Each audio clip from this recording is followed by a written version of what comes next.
अस्सलामुअलैकुम नाज़रीन, जिस खबर का तमाम मुसलमानों को इंतज़ार था वो ख़बर सामने आ गई है। जी हाँ नाज़रीन, ज़ुल्हज का चाँद नज़र आ चुका है। ईद उल अज़हा 2022 कब मनाई जाएगी उसका भी ऐलान हो चुका है।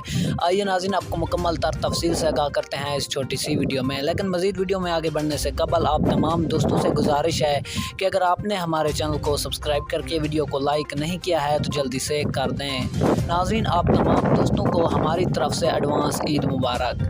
नाज़रीन, रिवायत हिलाल कमेटी और माहिरीन फ़ल्कियात के मुताबिक ज़ुल्हज का चाँद सऊदी अरब में दिखाई दे चुका है और ईद उल अज़हा सऊदी अरब में 9 जुलाई को मनाई जाएगी और पाकिस्तान समेत एशिया भर में ईद उल अज़हा 10 जुलाई को मनाई जाएगी। तो दोस्तों, आप तमाम दोस्तों को हमारी तरफ से एडवांस ईद मुबारक। मिलते हैं नेक्स्ट अच्छी सी वीडियो में, तब तक के लिए अल्लाह निगहबान।